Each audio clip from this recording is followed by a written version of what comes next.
you can do that helps promote more energy and support healthy blood pressure levels. Human advancement knows no boundary. Up with my hectic schedule, and you're gonna love what it does for you too. I could definitely use a little more energy, especially if it's from a natural source like beets. Energy equals happiness. Super Beets concentrates an essential nutrient found in heart-healthy beets.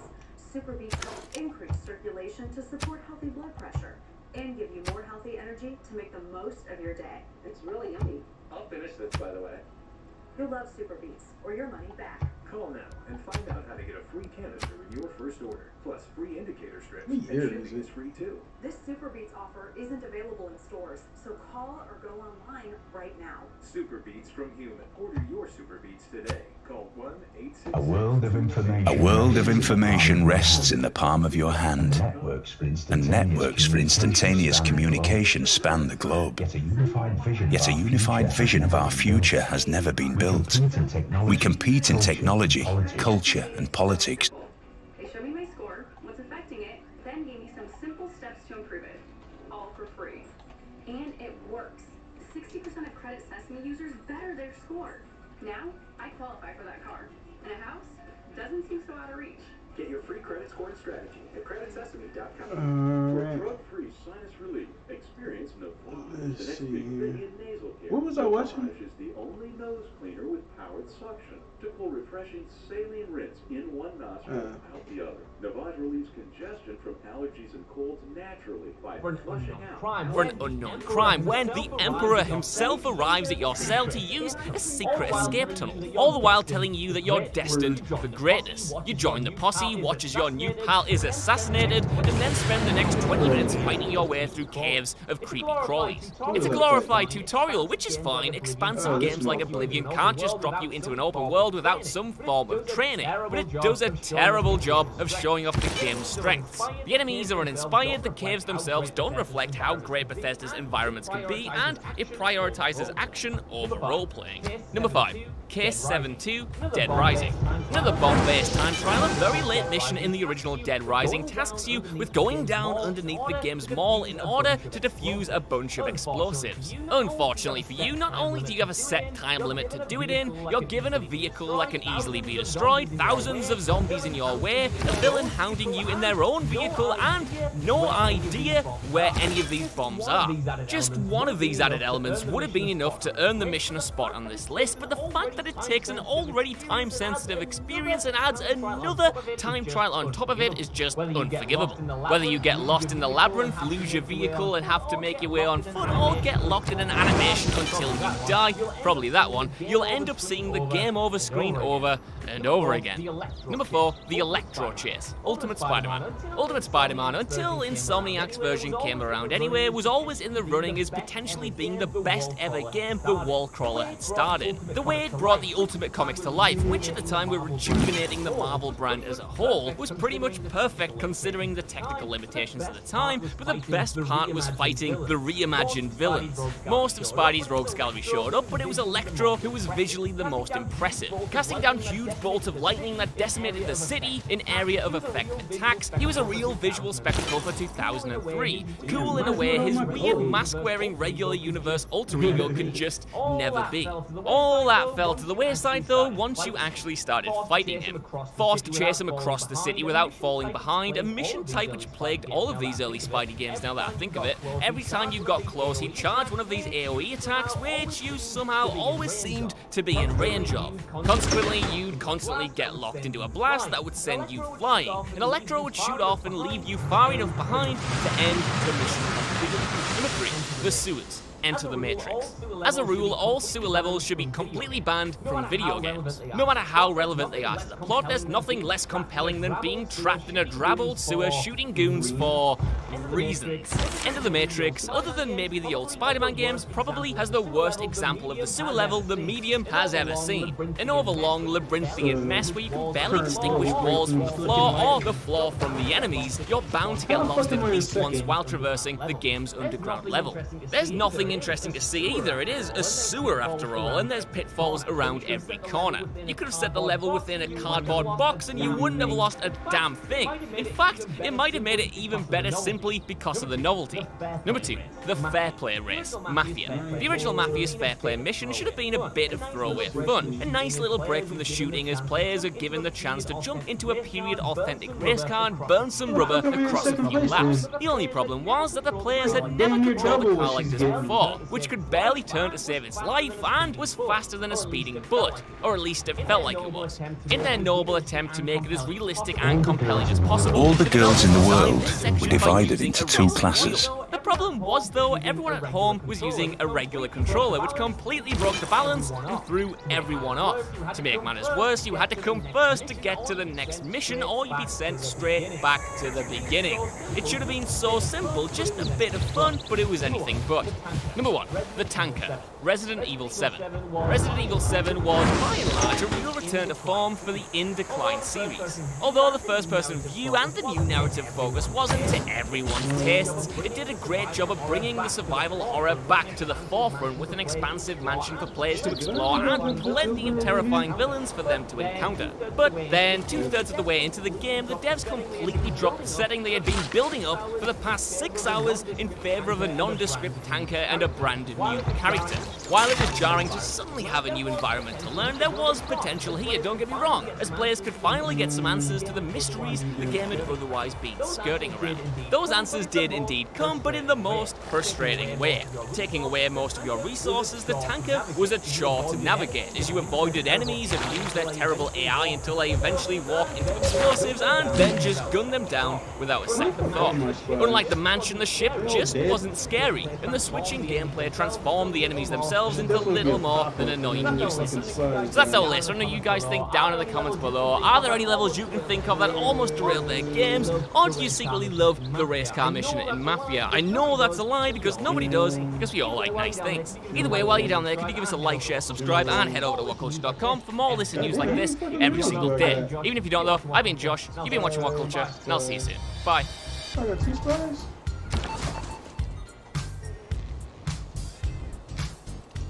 6 more turns, yeah, you're gonna die.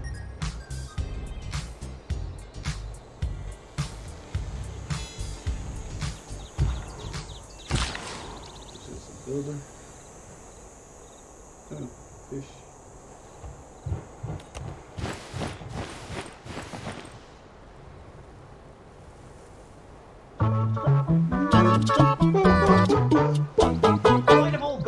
They might have all gone by the wayside this generation thanks to more immersive storytelling and less formulaic games overall, sans everything from Ubisoft or the likes of Anthem, but boss battles used to be a much bigger staple of gaming overall. Topping off a level or giving you one last reason to roll together all your accumulated skills into one show-stopping finale before the credits, there's immense merit to designing damn fine boss encounters. However, the very reason they're rarely included in video games today is the sheer challenge involved. Just look at Nintendo. Their hit 3 times and you're done rule has been enforced for over 30 years, influencing thousands of titles in the process and forcing die-hard gamers to look elsewhere if they really want a challenge. Say what you will about Dark Souls making balls-hard challenge its main selling point, From Software's runaway success is pretty much the only major franchise effectively doing something new with how bosses are both designed and defeated. When a good fight is so hard to perfect, it means there are tons that end up being genuinely infuriating, leaving your options as either give up forever or fight until you're a quivering wreck.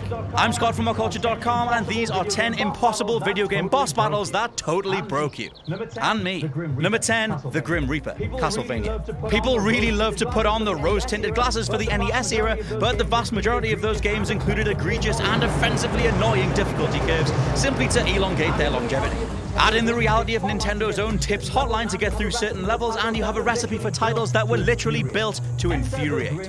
Enter the Grim Reaper, a boss that, being that main man Simon Belmont's movement was already about as responsive and fun to control as an oil spill, ran circles around the player, peppering the screen with projectiles and attack waves. To beat him takes hours of pattern and animation memorization, a nowhere near fun case of trial and error that future generations were glad to leave behind. Oh, it was better when you were a kid, was it? Almost definitely not. Number 9, Bed of Chaos, Dark Souls. Ornstein and Smaug or Gwyn, the Lord of Cinder, are often cited as the most popular annoyances in Dark Souls, but that gets around the fact that Bed of Chaos is damn near broken. Coming at you with huge sweeping tendrils that get annoyingly obscured. Outside of that, Bed of Chaos regularly pushes you around, making attacks miss or skittering you into the abyss below.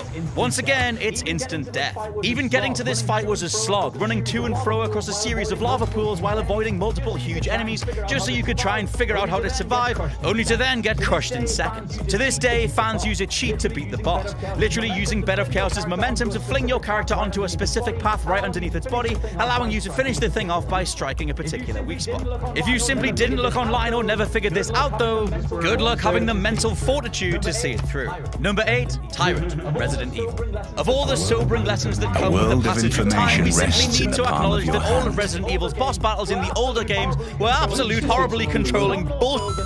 None more so than the Tyrant, the final walking roadblock between you and the end credits. Coming at you with a mix of slow charge-ups and sweeps, the bout was made all the more annoying by having a combat arena comprised of a circle. Getting a beat on the Tyrant was hard enough with the game's tank controls, never mind when the prefixed camera angles kept inverting which way was up and where he'd be attacking from next. Move round a corner and you're face to face with the business end of a particularly long mutated arm spike. Say you didn't stock up on enough magnum ammo or couldn't hold out long enough with your other weapons, because this guy's health is so big, there's every chance that you just wouldn't have enough to make it through. That is some game design I'm so glad we've moved on from. Number 7, Jinpachi, Tekken 5. Fighting games have a reputation for throwing complete a-hole characters at you towards the end of an arcade ladder, and Tekken 5 was no different. Injecting the hilarious fact that even old man Heihachi had a father buried underneath the Mishima dojo, kept alive by the superpower-granting devil gene, it was then assumed he'd have some mighty powerful presence in-game. Namco then delivered on the challenge of fighting a supernatural Mishima by giving him one of the cheapest movesets in Tekken history. Stun cancels that could interrupt your combos, fireballs that literally killed you in one blast if you weren't blocking. Old Ginny here could even factor these stun locks into his own combos, effectively letting the AI reset a chain and keep you in a never-ending well of punishment. Once you got your head around which of your own attacks could do the most damage in return, that was a way to get by, but man, if it didn't feel like you spent hours smashing your head against a brick wall first. Number 6, Senator Armstrong, Metal Gear Rising: Revengeance. When you've got a developer like Platinum Games designing a series of hyper-fast melee combos and aerial acrobatics, matching the player's mastery of combat with a suitably capable boss could have been a total masterstroke.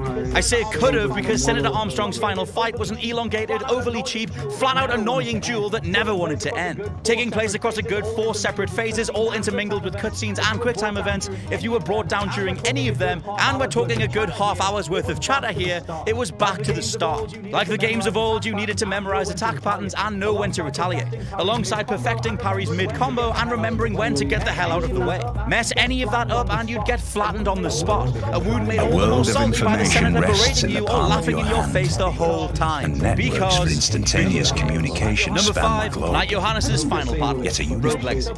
Playing as subsequent heirs to an entire bloodline of knights that are all attempting to best one demonic castle, Rogue Legacy's game over screen also kills that particular character for good, meaning your next choice will inherit some of the traits of who went before. Needless to say, you'll die a whole hell of a lot, but it's all in the service of learning the enemy's animations and boss patterns, as well as seeing which attacks and classes you like to stick with. On the boss side though, after journeying through the different areas and slaying 4 separate demons, which is a mammoth undertaking in itself, you'll then face Knight Johannes, who is an amalgamation of all your most devastating attacks, except he unleashes them far more frequently than you ever could. It's a case of the game's difficulty increasing tenfold down to the fact everything is on a 2D plane.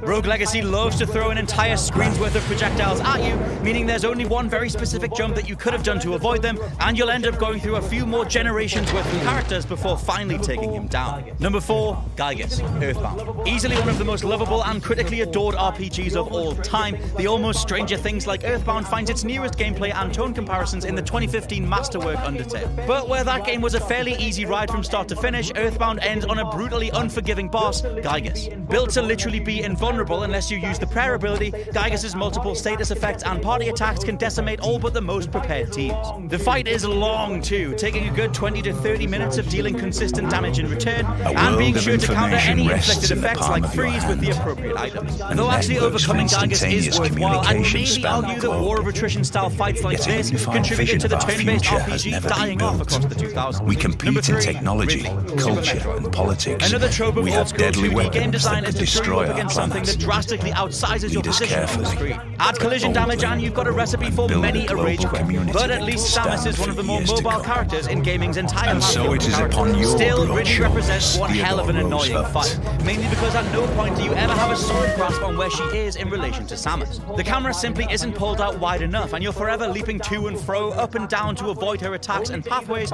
only to either bounce off, thereby taking damage, or leaping right into something that you just couldn't have seen coming. The gauntlet of enemies you have to overcome after every restart is annoying in itself, and being that a ton of Super Metroid's inherent difficulty can be offset by finding better weapons and gear upgrades, the solution is often just to backtrack and deviate significantly. Number 2, Unalesca, Final Fantasy X. Another that isn't the final boss, but might as well be, Unalesca is the biggest spike in difficulty in a game that until that point was a pretty simple, fun ride. Well, save for the god-awful bag of hell that was Seymour Flux with his all-party killing cross-cleave anyway. That thing really got on my nerves. Hard and challenging through attrition, Unalesca has a staggering 3 separate forms, all of which replenish her health, remove any status effects you might have cast, and charge up her attacks. Because video games, I guess. Because why not? Forward planning means you're conserving items and MP for consistently shifting variables, as like many Final Fantasy bosses, she just doesn't stick to any specific attack pattern. Part potluck and part item and ability management, Unalesca might take the cake as the most annoying and arduous bout in Final Fantasy history. Number 1, Mike Tyson. Mike Tyson's Punch-Out. Oh dear sweet Lord Shovel Knight, what the living hell is this? The embodiment of trial and error and the ultimate test of patience and memory, defeating Mike Tyson is perhaps the single biggest example of a game's control scheme being pushed to its absolute limit. All of this against a boss that requires complete devotion to defeat. Already Punch-Out's feel is a tight mix of left-right dodges and attacks, learning when different foes are going to leave themselves open and wading in accordingly. Just learning when there's a break in the onslaught of haymakers Tyson provides is hard enough. Then being able to execute on that repeatedly is where the real challenge comes in. It goes without saying that because Iron Mike was heading up the marketing materials, he kinda needed his in-game reputation to be just as fierce as whenever he strolls out into the ring, but this was just torture. And that's been my list. Let me know down in the comments below which boss battles absolutely, completely broke you. As I mentioned in the intro, it feels like more and more games forgo the idea of bosses altogether, favoring harsh level designs, annoying enemies, or just a smooth over of challenge overall. Of course, the biggest reason I'm still here, the biggest boss battle in my life, is making this outro stretch over the 10-minute mark so we can get extra ad revenue. But thankfully, just like all of you defeating your hardest foes in the end, we did get there. I've been Scott from WhatCulture.com. Please check out the What Culture Gaming podcast. Jules' t-shirts are over on shop.whatculture.com. Thank you very much for listening, and I'll catch you soon.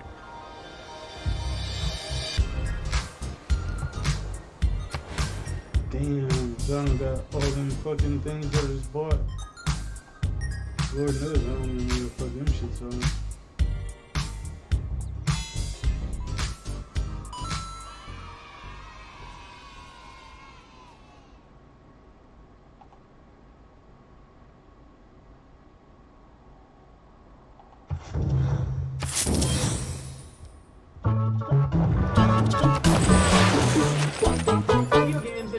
Video games are generally built around challenge. You rarely ever start out in a title at the peak of your powers, as it's overcoming the seemingly insurmountable odds through fair challenge and the evolution of growing into a powerful hero that makes the actual gaming experience so damn satisfying. It's why tough but fair titles like Dark Souls and Super Meat Boy become badges of honor for those skilled enough to beat them with grace and flair, and why there was so much discussion around whether or not releases like walking simulators can even be considered games at all. Of course they are, but the argument wasn't based on nothing. With that said, while the satisfaction of overcoming a challenge is gaming gold, sometimes a game throws you a problem that's anything but fair.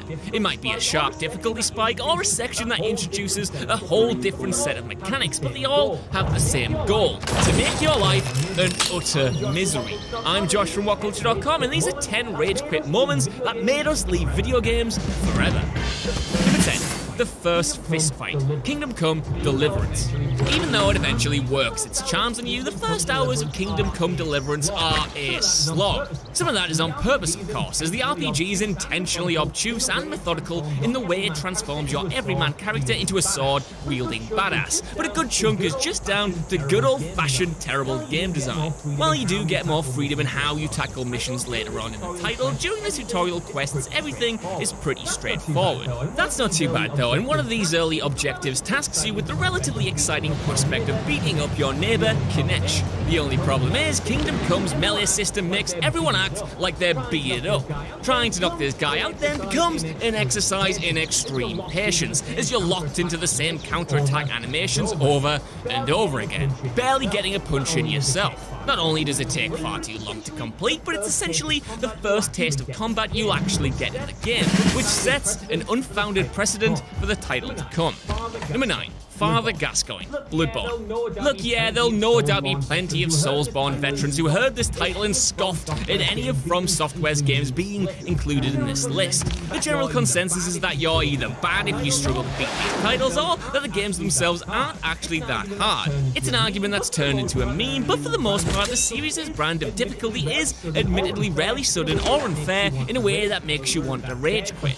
That said, for first-time players and even Dark Souls lifers, Father Gascoigne proved to be such a step up in challenge that he became known as the boss which separated the wheat from the chaff in Bloodborne. The hunter forced you to be more agile than you ever were in the Souls games and adapt to the faster gameplay. The old tricks just didn't work, and you had to engage with the new title's different set of mechanics if you didn't want him to have your dinner. It's a real test of might, and if you were playing the past couple of hours like you were fighting your way through Undead Burg, then you didn't stand a chance. Number 8. The opening mission, Metal Gear Solid 5. Metal Gear Solid 5 is easily the most gameplay-oriented entry in the series, offering players an unprecedented amount of freedom while moving away from the hours upon hours of cutscenes that made up so much of the content in the other games. The only downside is the game didn't do a good job of communicating this to you within its first hour. After a lengthy but genuinely atmospheric intro set to the tune of The Man Who Sold the World, players are hit with one scripted set piece after the next, while given the bare minimum amount of control over Venom Snake.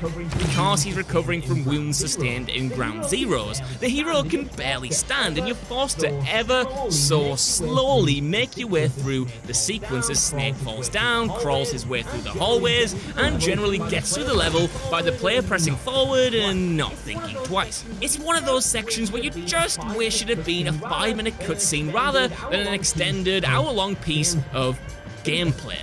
Number 7. Dealing with assholes, GTA Online.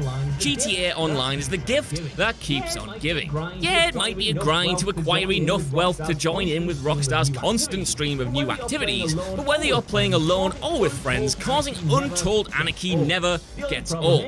The only problem is other players. It might sound a little strange to champion a multiplayer suite and then say that its biggest problem is other people, but GTA Online brings out the worst in its players. It's incredibly easy to strike up an unspoken war with someone else as they chase you across the map, pummeling you with bullets and rockets. It's not too annoying when you have the means to fight back, but with the inclusion of super tanks and literal flying cars that can shoot rockets at you from the goddamn sky, sometimes there's nothing you can do to combat these griefers other than switch over to passive mode, which, let's face it, is an admission that you've lost. It kind of feels like you're being bullied by the rich kid in school who could afford fancier toys than you, which actually is probably the best comment on capitalism the GTA series has ever made. All the girls in the world dealing with the alien.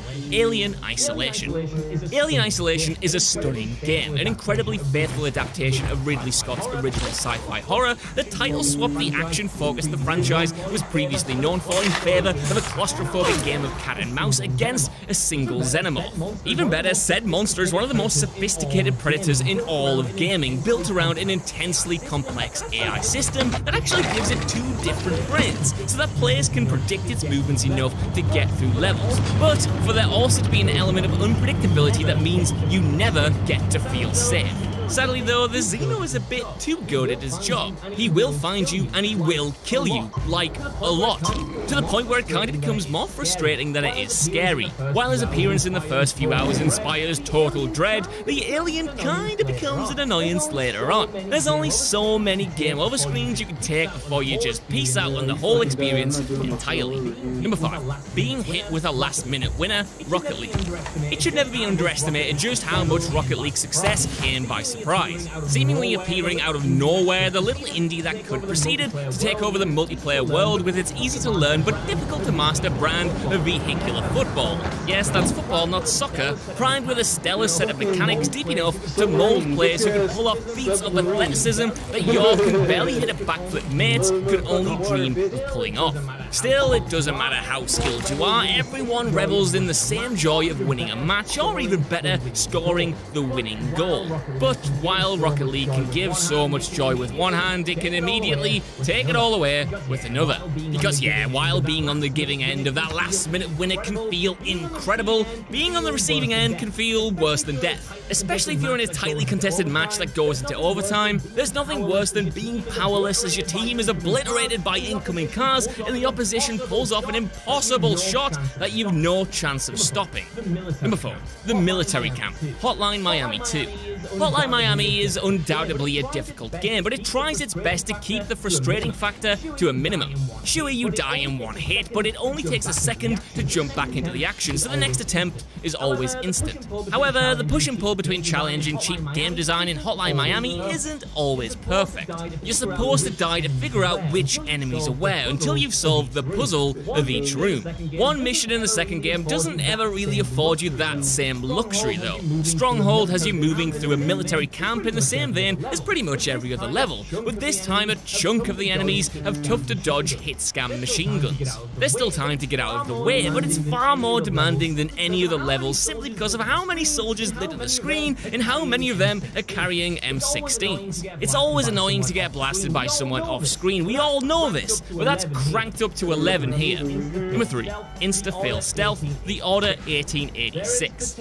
There is potentially nothing in video games as unnecessarily frustrating as forced stealth missions. Having to slowly follow NPCs without being seen or being suddenly restricted from using weapons to sneak around dumb enemies whose AI is very clearly not programmed for this kind of play can make for the worst parts of otherwise stellar experiences. Some developers though, those who just want to see the world burn, like to go one step further with the torture and make it so that being seen by even a single enemy forces a restart.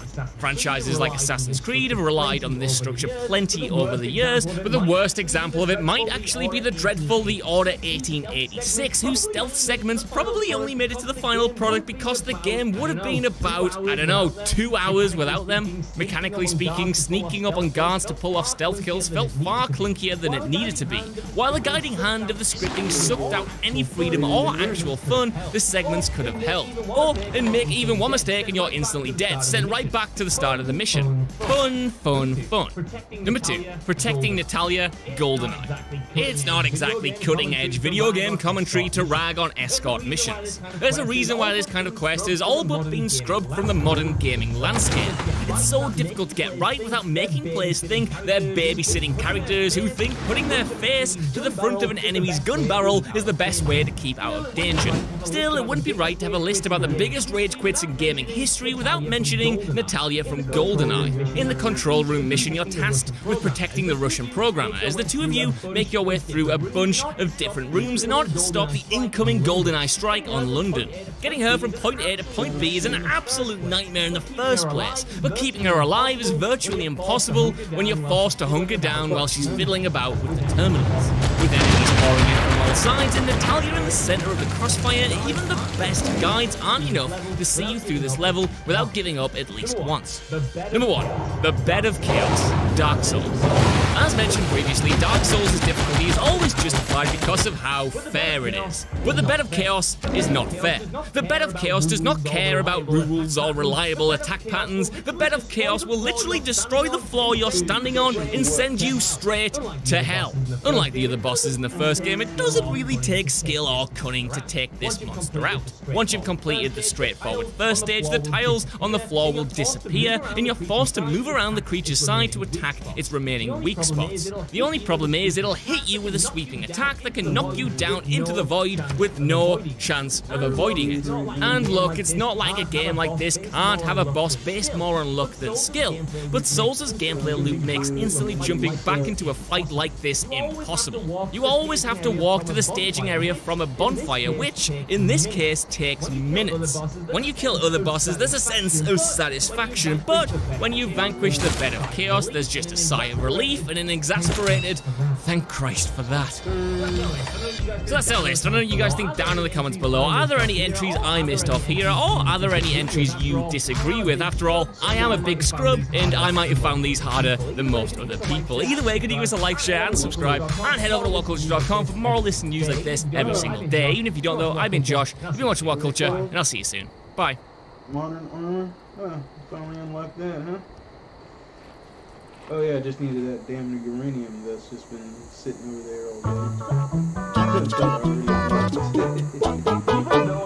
Even though an integral part of video games is fostering challenge and forcing you to learn the ropes before continuing, a first boss encounter is usually a bit of a cakewalk, an attempt to heighten your immersion and keep playing. Sometimes, though, it can be a brutal reminder that you're Jon Snow and you truly know nothing. How's that for a reference straight out of 2015? The following bosses in particular exist to be up to 50-foot-high roadblocks on the highway of progression. Towering titans laughing at your feeble attempts to make a dint, reinforcing a level of challenge the developers knew would separate the gamers from the so-called filthy casuals. I'm Josh from WhatCulture.com, and these are 10 video game first boss battles that totally broke you. Number 10. Death Metal, No More Heroes. On a quest to hunt down the world's 10 most dangerous assassins, which in itself sounds like a WhatCulture.com list in the making, Travis Touchdown's first major test is a killer who's more concerned with chilling out by the pool than he is with murdering fools. You shouldn't take Death Metal for an easy fight though, not least because he has the same name as a band that I was in when I was 13, as once he slips out his massive sword, surprisingly not a euphemism, he more than poses a challenge. It doesn't help that he spawns clones of himself as well, all of who can quickly surround and chop you to pieces. He's not the hardest boss in the game, but he certainly raises the bar early on. Number 9. Cleric Beast, Bloodborne. The entire opening stretch of Bloodborne is intended to shape you as a gamer and as a fan of creator Hidetaki Miyazaki's work. In comparison to every other big budget title on the market, Bloodborne threatens to damn itself to the aisles of the pre-owned crowd, because even if you beat all the enemies in the opening level, you've then got to deal with the towering Cleric Beast, all on the same checkpoint. For Dark Souls veterans, the guy wasn't that much of a threat, simply duck, dodge and weave through his legs, but for everyone else, Cleric Beast's sheer stature and sweeping moveset is a troublesome enough task. Even worse, once you do achieve victory, you realize that the whole thing was optional, and you're treated to a dead end and forced to backtrack through the town. Great. Thanks, guys. Number 8. Mirai, Ninja Gaiden. Heralder of trade-ins, crusher of ambitions, and all-around nunchuck-wielding annoyance, Mirai is the guy who comes in and swiftly reminds you that all the rumors you'd heard about Ninja Gaiden's difficulty really were true after all. At this stage, you'd only been playing for a good half hour or so, slaying enemy goons with shurikens and bounding off the walls like the ninja badass you always knew you were. Then this guy steps up to the bat, and before you can say, "But I was good at dead or alive," he's depleted your health, locked you in a grapple, or slam dunked you into the goddamn earth, or perhaps all three. Mirai is a cruel master indeed, but a necessary one to prepare you for the battles to come. Number 7. Your first randomly generated boss, Crypt of the Necrodancer. A truly unique little indie game, Crypt of the Necrodancer takes Hotline Miami-style synthwave tunes and asks you to tackle dungeons in time with the beat. You'll attack and dodge as the pounding music backs you up, even turning the dungeon into a dance floor if you get a combo going. But just when you're getting the hang of things, you'll die.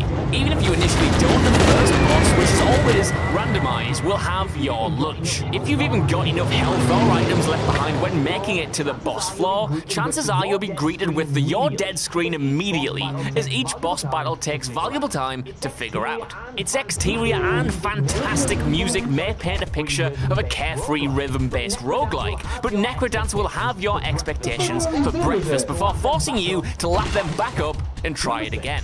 Number 6. Ibex Gundyr. Ibex Gundyr? Ibex Gundyr? Oh, it's the big knight who turns to a snake monster, Dark Souls 3. Rather like Bloodborne's cleric beast, once you've gotten used to the brutal difficulty spikes of Souls, you'll be good for the duration of Mr. Gundyr's fight. However, just because Dark Souls 3 was said to be the most popular yet, it didn't mean From Software would make it any easier.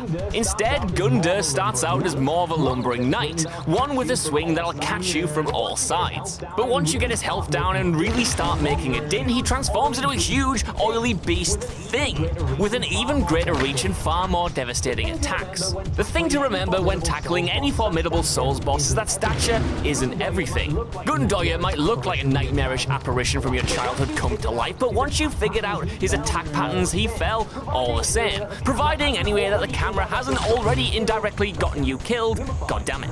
Number 5. Brock. Pokemon Red, Blue, Yellow. A controversial choice maybe, but something nobody ever wants to admit about Pokemon is that picking Charmander or Pikachu only set you up for an early game of pure grinding. Being that Brock's final monster is an Onyx, fire and electric attacks did about as much damage as steel to a White Walker, meaning every return blow he struck completely flattened your poor little starter team. The way to go, as was quickly passed around playgrounds from that day forth, was to nab Squirtle or at least Bulbasaur, as that way you could at least deal some significant damage. Something of an oversight, making the first hurdle a boss that has such an advantage against one of the 3 starter Pokemon was just plain annoying, and unless you had the sheer perseverance to grind him out, old Brocky got the better of way too many of us. Number 4. First boss, Mega Man Zero. Mega Man bosses usually have awesome names like Iceman or Bomb Man. Alright, I'm probably being a bit lenient with the word awesome there, but either way you probably resorted to calling this clattering abomination a number of expletives instead. Coming only a few minutes into the game, your companion is suddenly held hostage by a massive mech, and it's up to you to blow its synthetic brains out. You'll do so while dodging screen-filling laser sweeps, collapsing stonework that saps your health in 2, and the occasional charge attack, just in case you thought about breathing for even a second. Mega Man always had a reputation for being harder than Jules after slipping in as one per list, and for this reboot of sorts on the Game Boy Advance, it seemed the creators took that to heart. Number 3. Grilgan, Lost Odyssey. One of the most underrated games of all time, hands down. Lost Odyssey remains a phenomenal multi-disc 360 exclusive epic, that's a lot of adjectives, that any fan of the genre should check out. That said, those that did encountered the roadblock that was Grilgan, a whopping great griffin with a love for devastating attacks and poison damage. Yep, you know poison damage alright, the bane of every RPG fan's life, and the thing that'll slowly finish you off if that initial melee smash didn't. The health loss came thick and fast, contributing to a monster that certainly looked the part and was definitely quite the mountaintop spectacle, but didn't trim its claws when it came to reminding you who's boss. Number 2. Phantom, Devil May Cry. Rarely thought of as a truly difficult game alongside the likes of Super Meat Boy or even Ninja Gaiden, Devil May Cry's medium to high settings were real patience testers. Case in point, the hulking lava-spewing brute, Phantom. Dropping out the sky and challenging you to a duel, Dante starts talking smack to the creature before it's over to you to deliver some actual justice, and that was when things went f*** up. Featuring a bevy of attacks that cut right through your own if you got too close, hanging back and firing off a few rounds from your twin pistols was quickly scuppered by a screen-filling cannon blast, and that's without mentioning that your rounds did minimal damage anyway, as the Phantom was encased in armor. The sort of boss you'd walk straight through on lower difficulties. Crank this one back up and give it another shot. It'll be a whole other story, I promise you. Number 1. Vanguard, Demon Souls. Although the Asylum Demon was vying for this top spot, it was just sniffed out by the Vanguard. Demon Souls' first taste of just how bloody punishing From Software's game was going to be. You're not supposed to kill the golem on your first run through, and once you traverse those terrifying fog gates, it will only take 1 or 2 hits to take you down. Even if you do get a few hits off, it'll only take away a minuscule amount of health, and will almost result in the embarrassing consequence of being crushed under this giant guy's arse. Oh, but what happens if you do beat the guy, I hear some of you ask? Well, you walk up some stairs, bask in your victory, and then immediately come face to face with a goddamn dragon god who punches your f***ing soul straight through your body. Alright, FromSoft, we get the idea. So that's our list. I want to know what you guys think down in the comments below. Did these first bosses cause you as much hassle as they did me, or are they a cakewalk? And while you're there, could you give us a like, share, subscribe, and all that jazz, and even head over to whatculture.com for more lists and news like this every single day. Also, every Friday, you should definitely check out the What Culture Gaming podcast, which is available on iTunes, Acast, Podbean, Podbay, pretty much everything. Also, use the hashtag WCGP to submit questions and thoughts, and we'll try to answer them in an episode. Also, you might want to check out on this video on 7 unintentionally hilarious deaths in video games, or this one on 10 jaw-dropping video game fan theories that make everything better. Even if you don't though, I've been Josh, you've been watching What Culture, and I'll see you soon. Bye.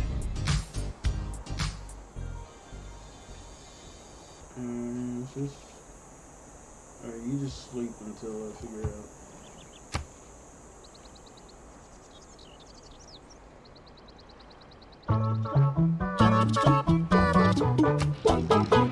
People assume the scary moments are best left to horror games, but really, this shouldn't be the case. Sometimes horror is much more effective in surroundings that inspire a safer, action-based experience to wrap a player in, enveloping you up like a soft tortilla as you happily adventure through lovely, whimsical lands. It's in this environment that when you least expect it, the spooky can come bursting out like a Dr. Pimple Popper patient. You suddenly realise you're not in a taco of comfort, but a burrito of pain. And the floodgates are opened to an entirely different type of experience. I hope you've got your lights on and the cute animal compilations on standby, as I'm Ash from What Culture Gaming, and these are some of the 10 most terrifying moments in non-horror video games. 10. Boy of Silence. BioShock Infinite. This part of the game starts off creepily enough, introducing a shadowy alternate timeline and the Boys of Silence, guys with massive metal heads that screech when you come into their limited field of vision, forcing you to sneak past them. The most notable moment with these shrieking ball bags is when one turns up directly behind you after interacting with a console, launching your soul a good 10 meters out of your butthole before returning back for safekeeping. The rest of the game is sunlight and beautiful colours, and not much like the superior original. However, you can't begrudge this segment of the game for really cranking it up to try and match it. 9. The Meat King's Party. Hitman. As professional Hitman 47 was trying and reminiscing on his past contracts, bondage, whatever to inside a meat factory, with plenty of people doing the do beside blood splatters and chunks of meat. But hey, we're not here to kink shame. Of course, 47 is mentally returned here for a reason, and your target to kill this time is an uncomfortably fat pale bloke who's kidnapped the client's daughter. It's soon a case of recovering evidence of the missing girl behind the scenes of the sexy meat locker mashup, with the hunt turning out far more horror story than any other part of the game. Discovering her a little bit dead, the victim has had her eyes gouged out and her arm lopped off for good measure. And you only find that out after taking out the nutcase that did it, watching him dance around Untutored radio, courage is useless in the face of this whole educated flashback is just bullets. one thing after another, really. Like, geez, gosh. Come on. 8. The Flood's Arrival. Halo Combat Evolved. Certainly much less effective now we're used to them. When they first appeared, nothing prepares you for exactly what was coming, aside some mild chatter now and then about something the Covenant were afraid of. The ending lets you know why. Watching a found footage video from the soldiers' perspective of the Flood tearing their squad apart, it ends when you realise you're right in the middle of it. Oh, fuck. The infector forms burst in and surround you, attempting to chow down on your armour, then combat forms arrive as they leap in to beat the hell out of you. Then there's fat, pudgy carrier forms that pop like unstable balloons, filling the area with more infectors. Oh, jeez. Keep them coming, guys. It was enough to put you off your food back in the good old days. 2001. 7. Ravenholm, Half-Life 2. They always said, don't go to Ravenholm. So what happened? We went to Ravenholm. Well, turns out it's pretty abandoned. Oh, except for the large infestation of headcrab zombies that's more than you fought in the whole game so far. Just in case you get yourself desensitized them and could happily cope from here on out. Leftover corpses, traps and fire scatter the level, combined with areas shrouded in darkness that have good old friendly zombies waiting for you. If you didn't save plenty of bullets or the bullets well versed with the gravity gun, you're in for a bad time. Half-Life Symphony is like a horror game, but just one level it becomes wrong. 6. Nightmare Max Payne. Max Payne is heavily steeped in pathos, cynicism, and is, quite literally, dark. It is in essence an exploration of Max's suffering, as well as the negative aspects of the human condition. In short, maybe we all should have really expected this. We already knew that Max is a mentally broken man, but here we get a clear insight into his clouded mind, and it's like Walmart on a Black Friday. There are rooms filled with blood, with trails of it leading out into bottomless chasms. The sound effects are unsettling, featuring Max's wife sobbing, Wilhelm screams, and crying babies. And the whole experience captures the canny, yet ethereal quality of lucid dreaming rather well. I would hate to imagine what this man daydreams about. It's a real messed up window to gaze through into Max's psyche. 5. The Sorrow. Metal Gear Solid 3 Snake Eater. Kojima is no stranger to injecting horror moments into his Metal Gear series. See the Grey Fox Corpse Corridor in 1 and the Quarantine and Devil's House levels in 5. The Sorrow boss fight, however, is arguably the best of them all. Snake finds himself in an alternate version of the river. Now with the Sorrow floating in front of him and rain and what follows is a tragic, soul-crushing walk down memory lane.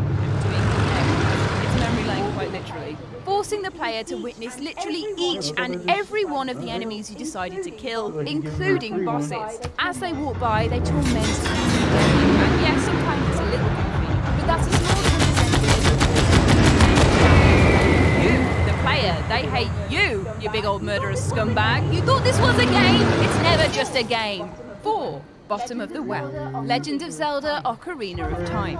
From an outsider's perspective, Legend of Zelda looks very much like a kid's game. But what kid, what young child, what innocent babe of tomorrow could deal with the bottom of the well? They're without a doubt the most pant-wetting sections of Ocarina of Time, which surprisingly take place in the homely Kakariko village. The bottom of the well section is clearly an ancient prison or torture dungeon containing a St. Andrew's cross covered in blood and chains, skulls and skeletons littering the rooms and prison cells, and trick floors. There's a strong implication that the place is full of tortured spirits, which Link is able to hear. If the ambience wasn't already terrifying enough, you then encounter Dead Hand. Just the name is creepy, come on. 3. Shale Bridge Cradle. Thief. Deadly Shadows. The history of Shellbridge Cradle is already dark and twisted enough to scare the beard off of Action Hank. It started out as an orphanage, check, before becoming an insane asylum / orphanage, check again, where horrific experiments were carried out on the inmates. That's a perfect trifecta. So essentially you're being asked to explore a creepy, abandoned building that has haunted written all over it. As you progress, the level becomes increasingly horrific as you encounter the inhabitants of the Cradle, the repugnant, mutilated former asylum patients and the ghosts of the staff, and are forced to realise that the building has some sort of sentient presence that is somehow aware of your being there. But the crowning moment of disturbing comes when you have to pretend to kill yourself by jumping out of the window. That's the only way you can escape the evil machinations of the Cradle, which is something of a metaphor for modern life, really. 2. The Crawler. Fable 3. You'd think Fable 3 is just too generic low fantasy to be anything close to creepy, but that all changes when the player visits a crawler. This eldritch abomination is the Crawler, the primary antagonist for the second half of Fable 3. Your character ends up stranded on a desert island and is forced to travel through a rather ominous cavern, introducing a build-up to encounter the Crawler, which is fairly atmospheric. When you actually do encounter the creature, it's a completely different kettle of fish to the game's usual gallery of light-hearted monsters. Whilst at worst, those guys might savagely mock the protagonist, the Crawler's dialogue is extremely grim and more psychological in nature. For example, The light you bring will die. The light inside you will die. All that you are will die. And we will snuff out every last light, smother every breath from every mouth, and stop the beating of every heart. Well, someone isn't very happy then, are they? 1. Geigers, Earthbound. What in the hell is this? Why did this happen? How did I get here? A boss fight where you have zero comprehension of what it actually is. Considering Gygas's conception comes from things such as murder and rape, according to the game designer, it's best to keep his appearance the way it is, and that is obscure. The other side of that, however, is that it leaves it up to our imagination, which I'm almost certain is not a good thing. Previously talking about games that unexpectedly shift tone, Earthbound is arguably the greatest offender of this. Colourful, childlike sprites with turn-based combat manifested itself into a crimson, nightmarish hell with echoes of fetuses and various other theories. No change to the combat though, which is your only saving grace in this battle. And that's our list. What's the scariest moment you've experienced whilst gaming when you didn't expect it? Share your thoughts in the comment section below. I've been Ash and this has been What Culture Gaming. Make sure to subscribe to the What Culture YouTube channel for more lists like this, and don't forget to visit whatculture.com for daily news and articles. Thanks for watching!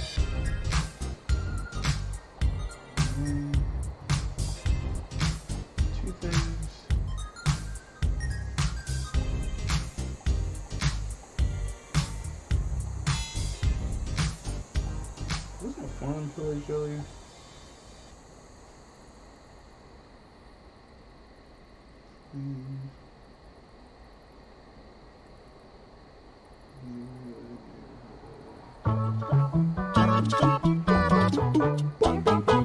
There comes a point in some relationships where the best way to show your affection for someone is to take the piss out of them.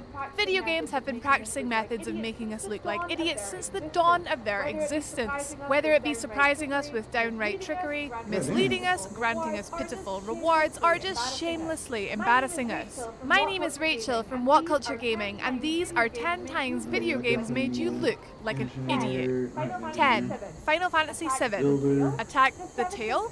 The 7th installment in the Final Fantasy franchise is a masterpiece, and one that surely lights the flames of nostalgia within many a heart. Cloud and his faithful companions journey together to save the world from a rampaging Sephiroth, and along the way we discover the values of identity, individuality, and self-worth. The first boss that you encounter is called the Guard Scorpion. Whether it was an act of hilarious trolling from Square or more likely just a bad translation error, Cloud tells the player to perform a rather peculiar tactic. Attack while its tail is up. No problem, I'll just save all my strongest attacks for when the boss raises its tail.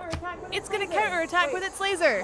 Wait, what? Was that 2 separate sentences? Do I attack? Don't I attack? It certainly sounds like the game is trolling you, telling you to attack when in actuality all that will do is land you a tail laser to the face.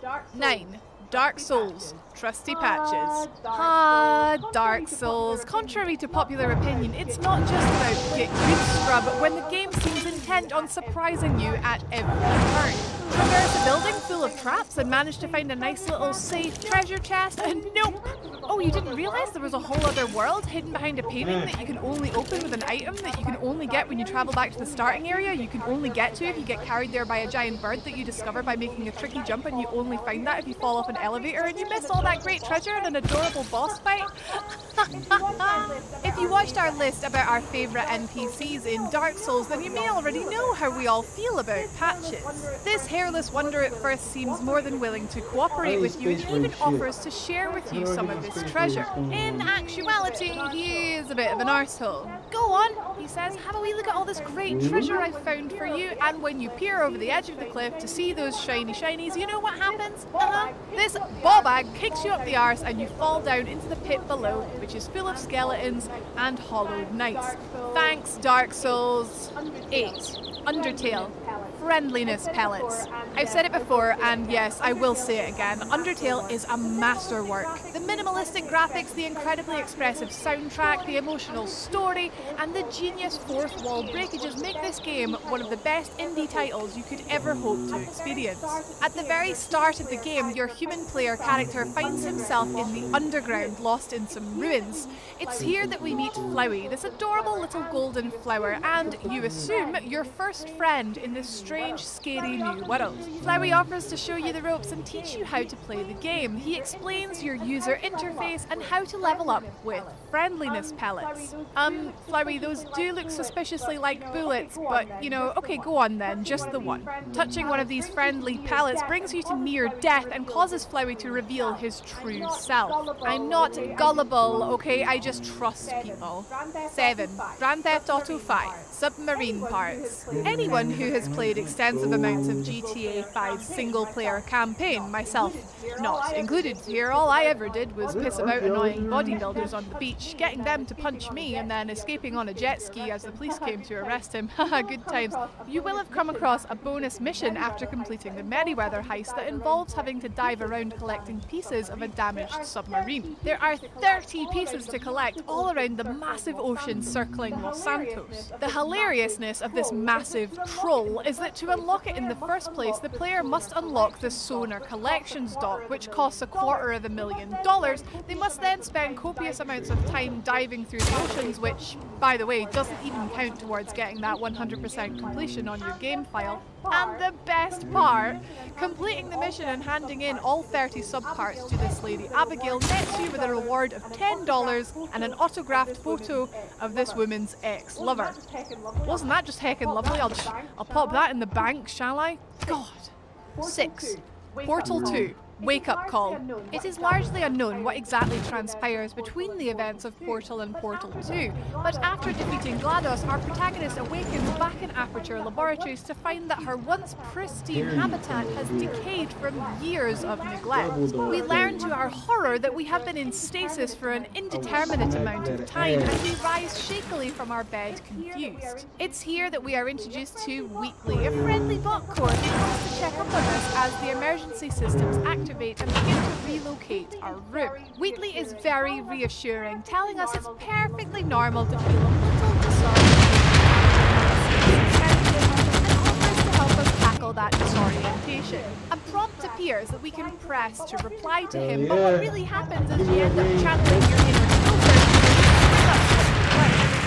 Okay mate, what you've just done there is jump. How about we try the next prompt and try to say apple? It was close enough. 5. World of Warcraft. Waste of time. World of Warcraft is a massively online multiplayer game with a massively online amount of collectibles, pop culture references, and secrets. The internet is full of very smart boys and girls well versed in the art of dating games. Most recent expansion was a nerd that takes belt that requires trial and error and time investment. Treasure hunters search high and low, travelling to every single corner of the massive world, tracking down dozens of pieces to the puzzle. At the end of the day, after some 30,000 players banded together to help solve the puzzle, we were rewarded with cosmetic. I mean, it's a really nice looking belt. It's got a little timepiece on it, but spending hours of our lives chasing after something that doesn't give us any sort of improvement in combat or utility does make us look a little bit idiotic. I'm totally 4. Ghosts and Goblins. The Illusion. Ghosts and Goblins was developed by Capcom in 1985, the original bad boy of viciously difficult platforms. Each level is limited by a timer, creating a panicked run-and-gun scenario with our fragile knight Arthur ploughing through waves of undead monstrosities to rescue a kidnapped princess. You know the drill. It's a game where you're literally fighting to keep your clothes on, as just one hit from an enemy strips you from all of your armour and leaves you fighting helplessly in just your bockies. So we've established this game's level of difficulty then, right? You slog your way through this giant trial of patience and sanity, only to find at the end of the game that the entire thing was a dream. An illusion, to be precise, a trap devised by Satan. To escape the real dungeon, you must play through the entire game from the beginning at an even harder difficulty. A similar troll is deployed at the end of Castlevania Symphony of the Night when you are forced to replay the entire game upside down. I hate everything right now. 3. Borderlands 2. You sell out. When you're dealing with Handsome Jack, you're pretty much damned if you do and damned if you don't. A Jack Bounty statue on Iridium Blight gives you a mission with a pretty simple premise. He wants you to travel to Lover's Leap and jump off the platform. It's safe to assume that doing so will cause your character to die, although no one ever really dies in Borderlands, instead simply paying a reconstruction fee and popping back into existence relatively unscathed. On one hand, if we decide not to submit to peer pressure and the allure of riches, we get nothing. We're called a coward and we feel a little bit silly. On the other hand, if we do decide to jump off the cliff, then yeah, we get paid, but we sold out. We got told to jump off a bridge and we actually did it, and we are now Jack's bitch. Great. 2.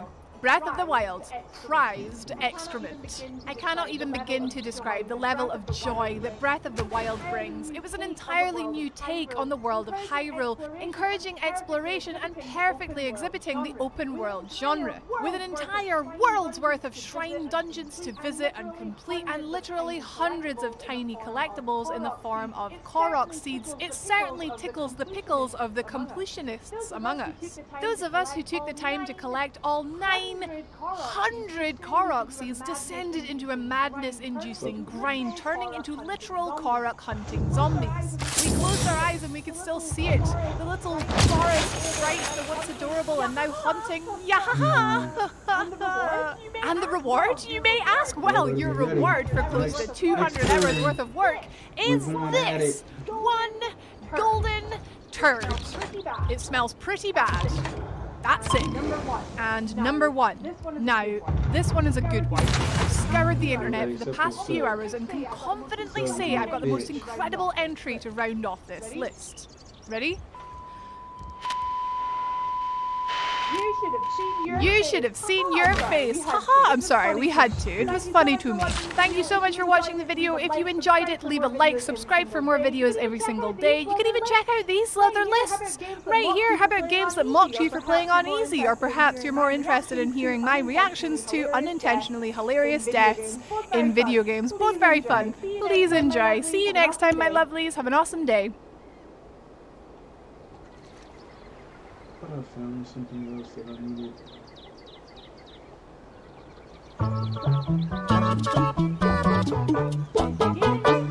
Gaming has come a long way in a considerably short amount of time, evolving in numerous ways, from pixels to polygons and from 2 to 3 dimensional environments. In fact, video games are perhaps the fastest growing medium on the planet, transforming themselves every decade or so into something virtually unrecognizable, always progressing, improving upon pre-established conventions and changing to meet the demands of the market. Over the years, various games have come along and been the first of their kind, introducing concepts or gameplay innovations before anyone else, and generally being the first to do something remarkable. My name is Rage and welcome back to What Culture Gaming. Here are 10 firsts that changed video games forever. 10. The first game to use motion capture. Released in 1994, Rise of the Robots, a fighting game published by Time Warner Interactive, was way ahead of its time, utilising CGI sprites instead of conventional pixels in order to create a more realistic aesthetic. While the Mortal Kombat series was using a technique called digitizing to import their actors' movements, Rise of the Robots was the first game ever to utilise motion capture, decades before it would become a widespread practice, in order to create smooth, realistic movements within a virtual environment. The game received a fair amount of criticism upon release, many reviewers believing the game to have sacrificed gameplay for graphics. Whoops, but regardless, it was the first to do something genuinely remarkable and should be remembered as a landmark in gaming history as a result. 9. The first to implement procedural generation. Released in 1978, Beneath Apple Manor, a roguelike released for microcomputers, introduced the world to procedural generation, a system of creating content automatically using mathematical algorithms as opposed to manually designing every single aspect individually. In the game, players are tasked with retrieving a golden apple from the bottom of a dungeon, navigating rooms and obstacles, and combating monsters in the process. The true potential of procedural generation would only be reached 6 years later in 1984 with the release of Elite, an open-ended space combat simulator. It may not have been the first to used procedural generation, but it was the first to develop the concept into something more meaningful, generating 8 unique galaxies and over 250 distinct planets. Interestingly, the scope of the game did lead to several problems, occasionally generating objects in impossible-to-reach places or trapping the player in distant quadrants of the universe. In some cases, planets were even randomly named after profanities. Who here wants to go visit planet Arse? 8. The first to use animated cutscenes. Contrary to popular opinion, DaMKAking, which was released in 1981, was actually the second game to feature animated cutscenes. In reality, this particular honour goes to Pac-Man, released a year earlier in 1980, which used cutscenes as intermissions between various stages of the game. Humorous in nature, these intermissions were designed as comical interludes between action segments and served little purpose besides regulating the pace of the game, as well as giving players a brief chuckle. Cutscenes themselves have become a staple in gaming, an easy, functional means to advance the story or move the characters from one location to another. Regardless, Pac-Man was doing animated cutscenes 3 decades before they became the norm, pioneering in ways nobody could imagine. 7. The first to feature power-ups. Making its second appearance on this list, Pac-Man, again the arcade classic released in 1980, was the very first example of a game using power-ups, a practice which would later become popularised by the likes of Super Mario Bros. And Mega Man. In the game, players absorb power pellets in order to become momentarily invincible, allowing them to pursue ghosts and consume them for points. The following year, DaMKAking would introduce power-ups in the form of Jumpman's hammer, which would allow the player to momentarily destroy battles and fireballs, clearing the path for themselves. Besides that, Super Mario Bros. Is often credited with inventing the quintessential power-up, the red super mushroom, a consumable item capable of increasing the protagonist's size, inspired by its similar application in Alice's Adventures in Wonderland. 6. The first to feature QuickTime events. Love them or hate them, QuickTime events, on-screen button prompts which perform actions beyond the player's immediate control, have become a significant aspect of modern gaming. In particular, action games indulge in the practice in order to encourage player involvement throughout otherwise non-interactive portions of the game. In the 1980s, QTEs were a primary means of telling a story, the vast majority of Laserdisc games such as Dragon's Lair using them to progress the action in a forward motion. Really though, these games were essentially just movies with interactive elements, leaving little room for more complex or interesting gameplay mechanics and requiring nothing more of the player than the occasional button press. Yu Suzuki coined the term QuickTime events with Shenmue in 1999, but it was Die Hard Arcade that first bridged the gap between the interactive movies, like Dragon's Lair, and modern cutscene interludes of QuickTime event sequences today. 5. The first to include a New Game Plus. New Game Plus is a feature which allows players to restart their games upon completion using the same character, complete with everything scavenged throughout the previous playthrough, including weapons, upgrades, unlockable items, and equipment. In Dark Souls, for instance, the player is able to restart the campaign once it's been completed, but retains upgraded weapons and levels gained. In some cases, New Game Plus gives players the option of replaying a game minus the challenge, such as in Resident Evil 4. The question is, which was the first? In 1995, the term was coined with the release of Chrono Trigger, but the origins of New Game Plus can be traced back even further, the first actual use of the feature being found in Ghosts and Goblins, a side-scrolling platformer released in 1985, which requires that the player restart from the beginning on a harder difficulty in order to truly finish the game. 4. The first game to depict blood and gore. Violence is an almost fundamental aspect of video games, and unavoidable reality encoded into the very DNA of modern gaming. The vast majority of games indulging in depictions of senseless death and destruction. It's undeniable, and while there are plenty of games that do avoid it, the vast majority embrace blood and gore with open arms, and we love it. Prior to 1986, the depiction of graphic history of video games was unprecedented, and while the decade would produce some notably bloody games, including Splatterhouse, the first game to get in on the action was Chiller, an arcade game from 1986 in which players would dismember innocent hostages in numerous torture chambers and dungeons, blasting them to pieces using a light gun peripheral. Unfortunately, the game itself was a travesty as well as being a commercial failure. In fact, most arcades refused to even purchase the machine. Can't imagine why. Can't imagine why. 3.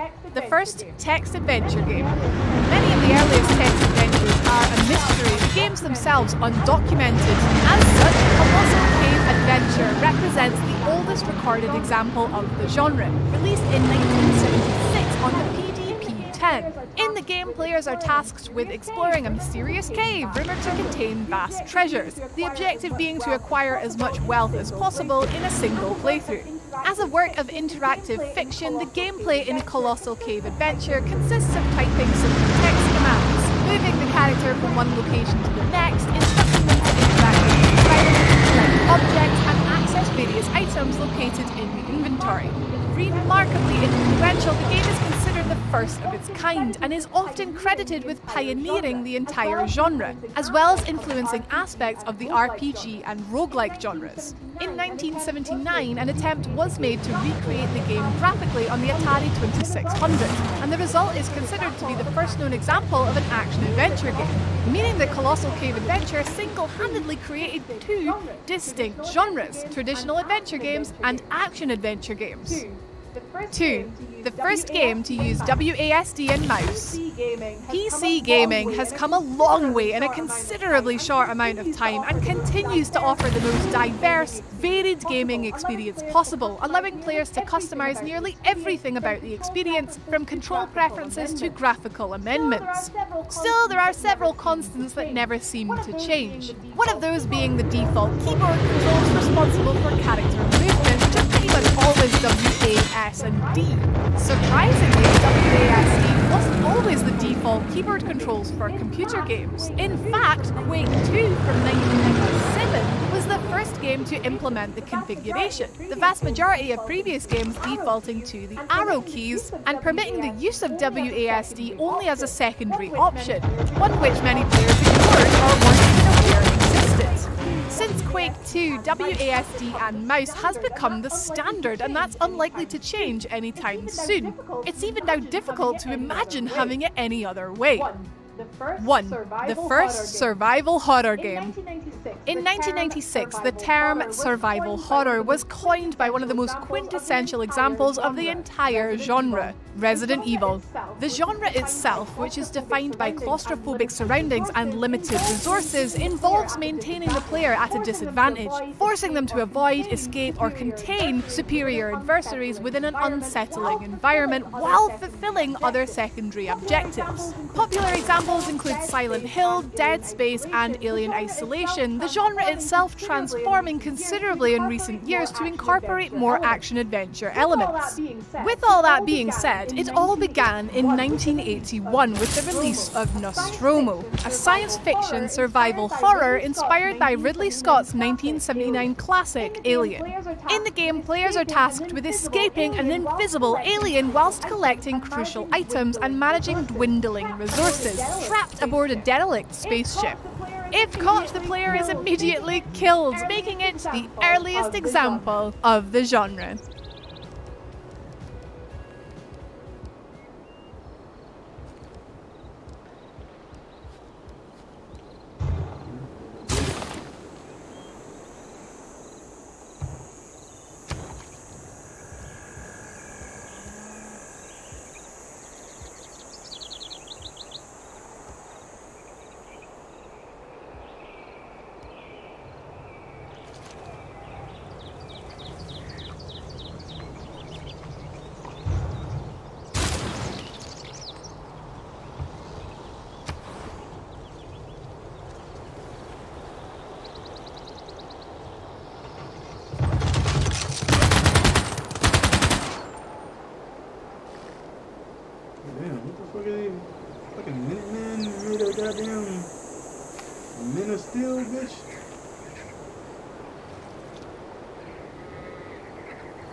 fucking shitting me?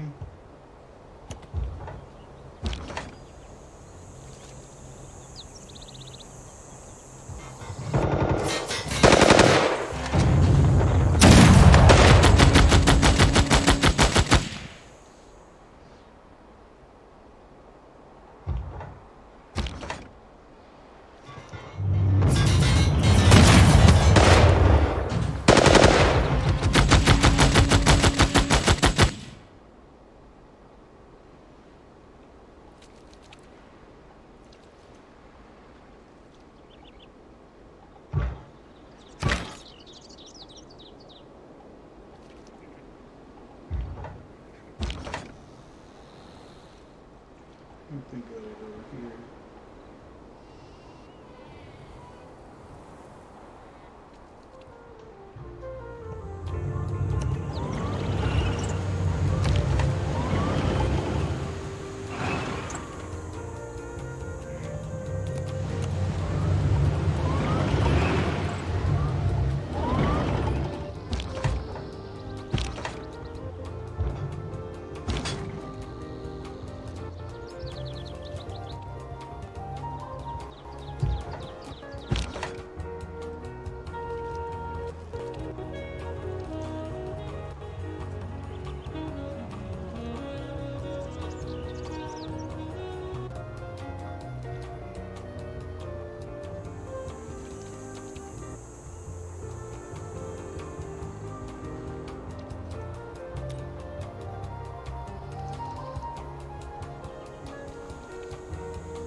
Premium.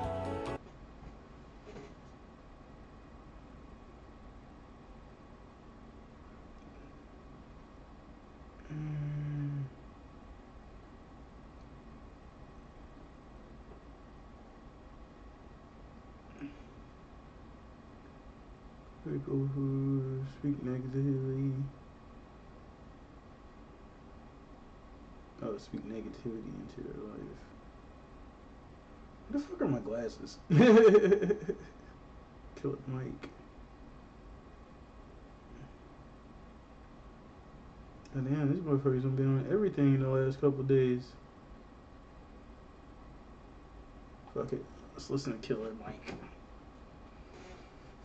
Run the Jewels, man. Run the Jewels, man. Listen, man, last time we talked, I think he was putting out Run the Jewels 3. Yep. Yeah. And I just want to say 3. I mean, kill your masters.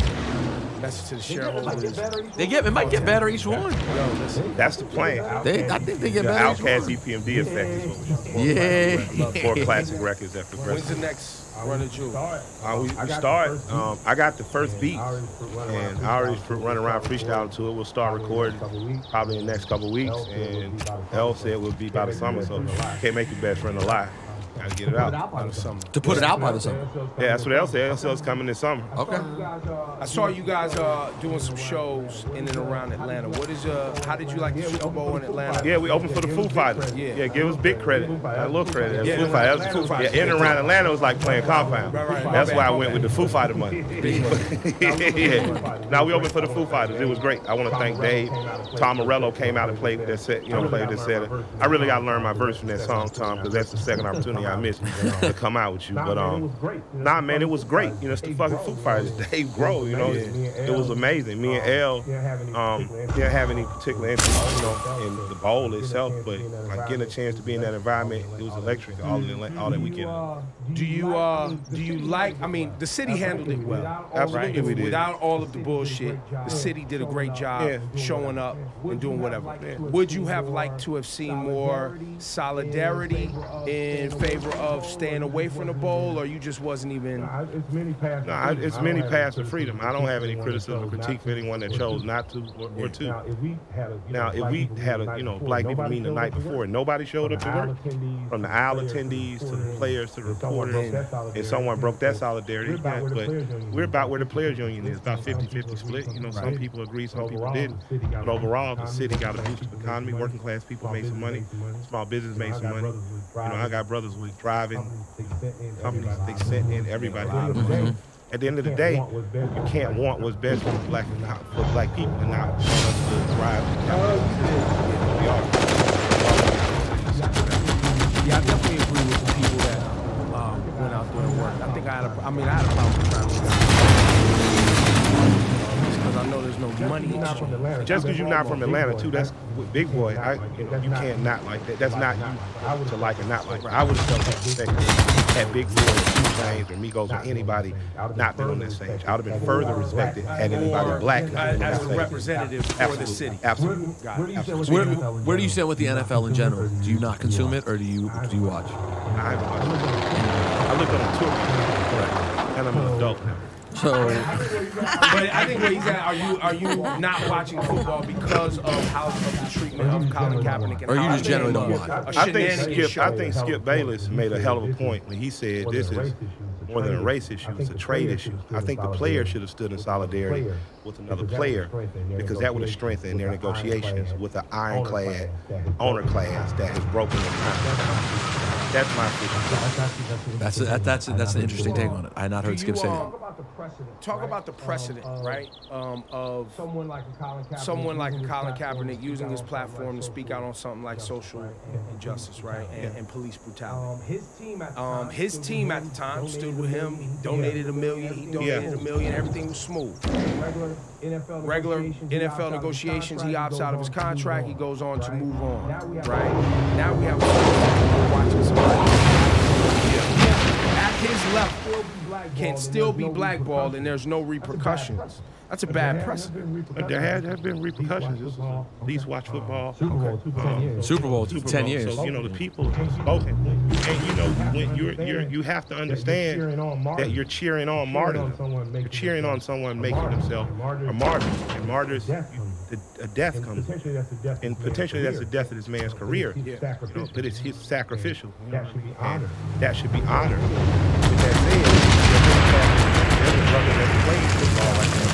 Salary's going to provide greater play chances for young men who are in Miami. And that's why they really want the players to jeopardize their job. Well, it doesn't work both ways. Right. You do it all the way, or you don't criticize other people for their path. It doesn't get to work both ways. You can't say all of us in solidarity. We're not. Either we all don't show up for work that day, or we do. And I'll give you a perfect example. There was a thing on World Star where a young man videotaped a Mexican worker that had been wrongfully fired. All the Mexican workers walked out. Wiped out, 30% markup, pushed them further west. That neighborhood housed Dr. King's parents, Major Bob, police leader, Cynthia McKinney's father, Billy McKinney, many other people, Dr. Blasingame, Morehouse. And I stayed in the A-frame houses that guarded all those big houses from, housing projects in the rougher parts of the community. But I was able to go to better schools, Collier Heights Elementary School. I was able to go to Frederick Douglass High School and matriculate to Morehouse. At the same time, having these wild, crazy adventures on Martin Luther King Drive and with my cousins in Southwest. So for me, when we had to live together, we were a better community because I saw inspiration all around. Atlanta's one of the few cities where a child's dead expects to see a black person in. You know what I'm saying? So for me, I knew excellence would reach. And that's all I'm saying. When our community is stronger, the greater community becomes stronger because we add our dollar to the greater community. So the powerful dollar and the greater community then have to come into perfect example. Say that last statement. The greater community has to come. Alonzo Herndon started the Atlanta Life Insurance Company. That insurance company insured black at a time no other.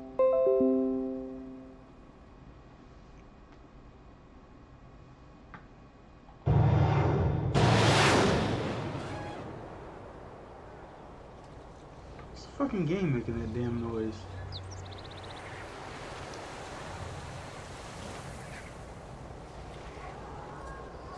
Fucking elephants and shit. Over here thinking I'm under attack and shit.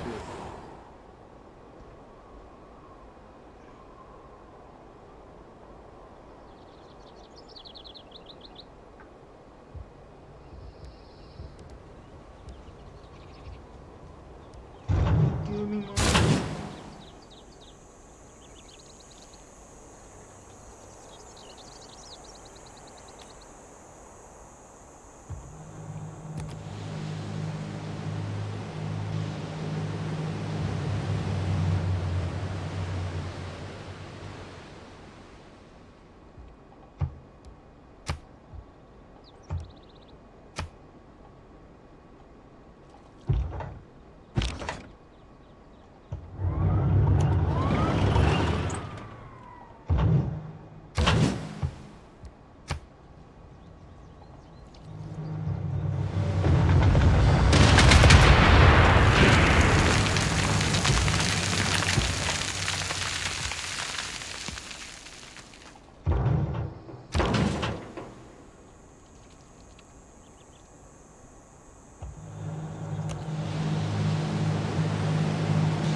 From a fucking spy convention over there, ain't I? Ain't I?